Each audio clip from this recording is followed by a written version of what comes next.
Bismillah ar-Rahman ar-Rahim.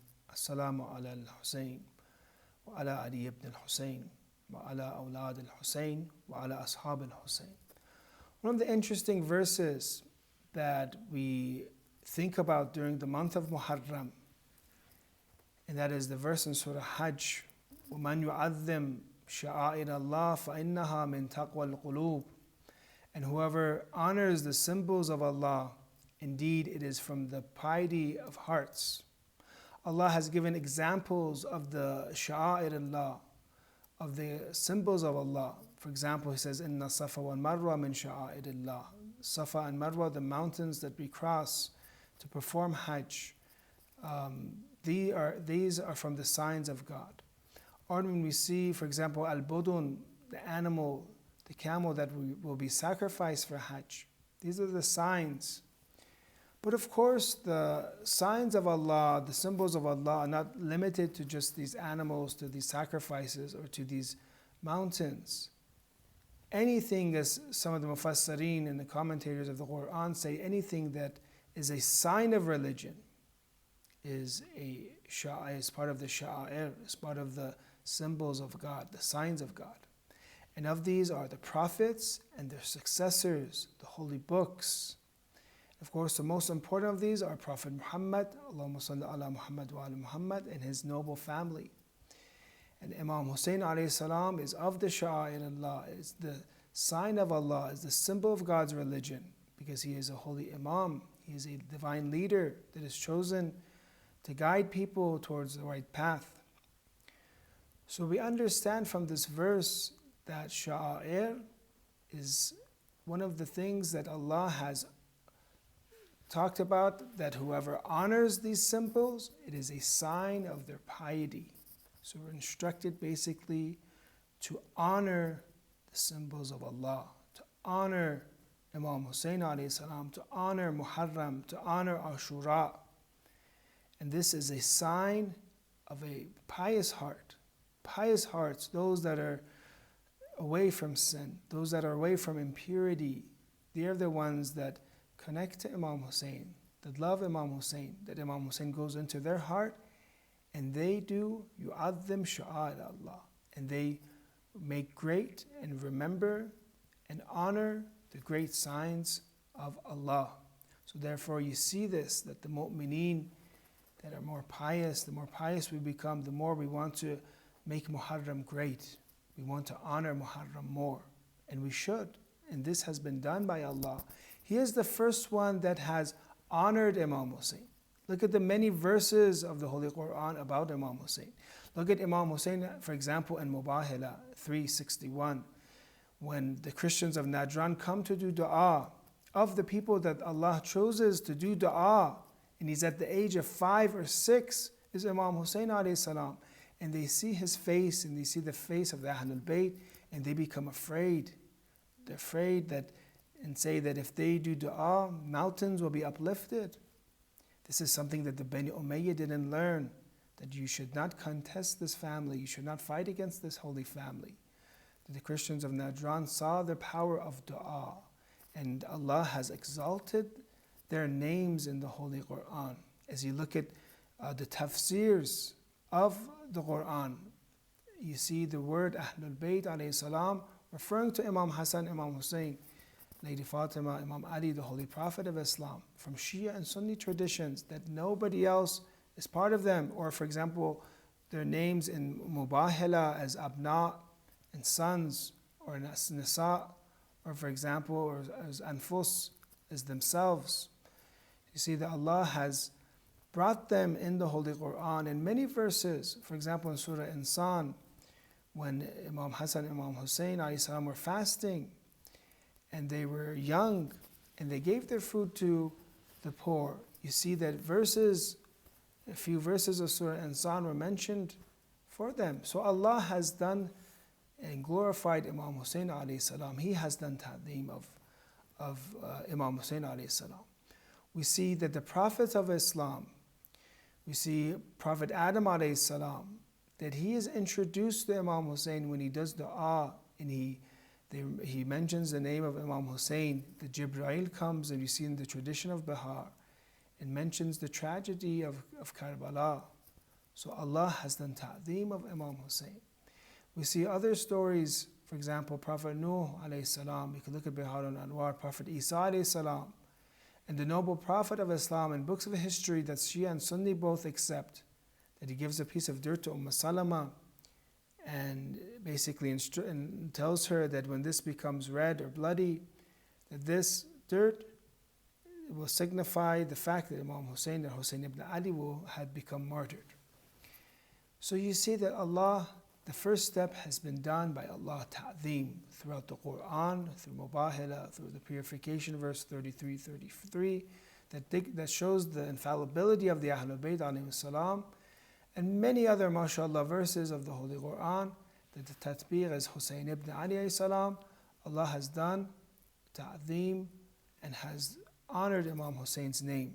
And throughout the many traditions that we have, even after the day of Ashura, you see in Tabaqat ibn Sa'd, which is an old history book, that the sky was made red to do ta'zeem for the martyrdom of Imam Husayn.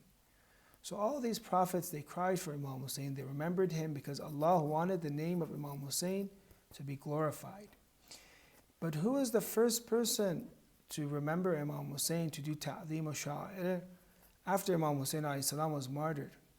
None other than Lady Zaynab salamullah alayha, when she came to the ditch of Karbala and saw the bloody and dismembered body parts of Imam Husayn alayhi salam, and she comes and she begins to cry for Imam Husayn, and everyone begins to cry, and she shakes up the army of Umar ibn Sa'd. And there she talks about Husayn murammalun bin dama, is twisted in blood, maqtal that his body parts are dismembered. She is the first one. Then we talk about Imam Sajjad alayhi salam. He has done ta'zeem of sha'ir. He has glorified and honored the symbol and the sign of Allah, the signs of God. And that is when the caravan of Imam Husayn comes to Medina, and he has a poet recite poetry and have people cry for Imam Husayn when they enter the city of Medina. Or when you look at Imam Muhammad al-Baqir alayhi salam, that he had Kumayt Asadi recite for Imam Husayn. You see that Imam Rida alayhi salam had Di'bal Khuzai recite for Imam Husayn alayhi salam. So these are practices that Allah has done through the prophets, through the successors, to glorify the name of Imam Husayn, to remember the name of Imam Husayn. But my question is, what are we doing for ta'zeem? How are we honoring the name of Imam Husayn alayhi salam? And what does ta'zeem mean? Does it just mean to have majalis and that's it? Or does ta'zeem mean something else, to honor Imam Husayn? Ta'zeem is not only superficial, not only is it on the exterior, is also in the interior. If we want to glorify the name of Imam Husayn, the signs of God, then we should start with the mind. Look what Imam Husayn alayhi salam stood for. He stood for justice. So therefore you do ta'zeem of Imam Husayn by the lessons that you learn from Imam Husayn. When you see injustice, you stand against it. You don't care about what you fear, what might happen to you. When you see something's wrong in front of you, you come and you save that person's life. Or when you see, for example, yourself indulged in sin, you learn from Imam Husayn, and you learn from the examples of Ashura that there's no dead end in Islam. Did you see Hor, for example, in the way that he connected to Imam Husayn? Within a few moments, he became Husayni, and from becoming a dweller of hell, he became a person that would be promised paradise. So these are lessons that the first thing is we want to do ta'zeem of sha'ir. We do with our mindset. We change our mind. 2, it is with our hearts. We teach our children, we teach ourselves to love Imam Husayn. We have traditions that we should teach 3 things to our kids. One is the love of the Holy Prophet. One is the love of the Ahlul Bayt, the family of the Holy Prophet. And the third is the recitation of the Holy Quran. Teach your kids, teach your children.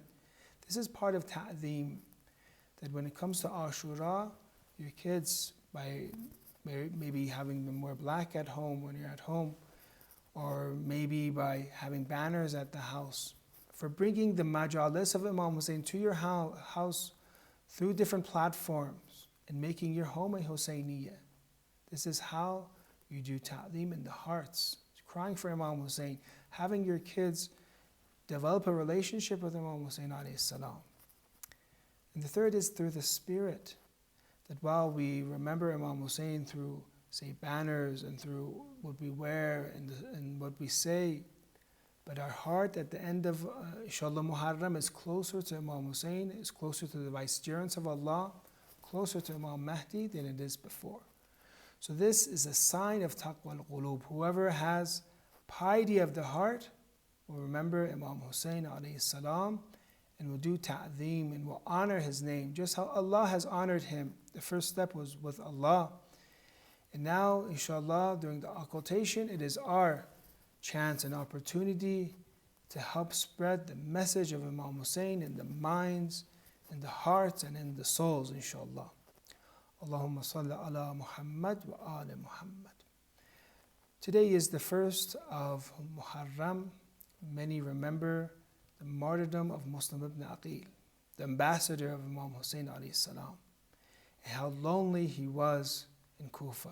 As you know, he had a very high station to be an ambassador of Imam Husayn.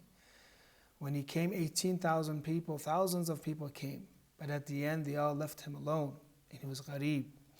When they came to martyr him, he had three things that he said, three wishes. One was that he would repay his debts.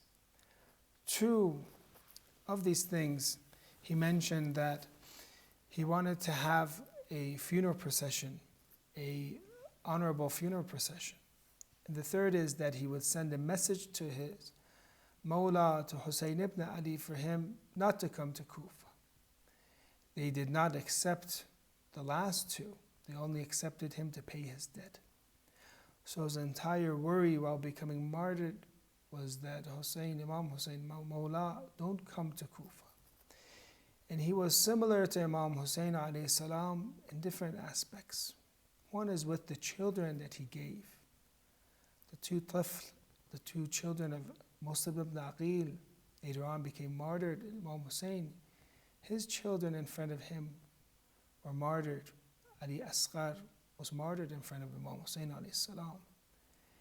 And also his daughter, Hamida. Hamida was with Imam Husayn alayhi salam, and she died in Karbala. She died and was trampled under the horses, they say, when they attacked the tents. Hamida was martyred in Karbala, and so was the daughter of Imam Husayn, Ruqayya, when the caravan of Imam Husayn went to Sham. And through the punishments and torture in Sham, she was martyred. So we see the similarity of Muslim bin Aqil with Imam Husayn alayhi salam. And they say that when finally Muslim bin Aqil was martyred, Imam Husayn, in the books of history it has, he took her and very compassionately held her in a way that she found out that her dad had been martyred. She says that the way you're treating me as if you're treating an orphan. She understands that the way that Imam Husayn is caressing her and tells her in the books of history that now I am your father and my daughters are now your sisters. This is the compassion of Imam Husayn. And this is the similarity that Muslim bin Aqil, one of the similarities that he had with Imam Husayn, as he gave himself, he was martyred for Imam Husayn, and his children were martyred for Imam Husayn. Sallallahu alayka ya Aba Abdullah. Allahumma salli ala Muhammad wa ala Muhammad.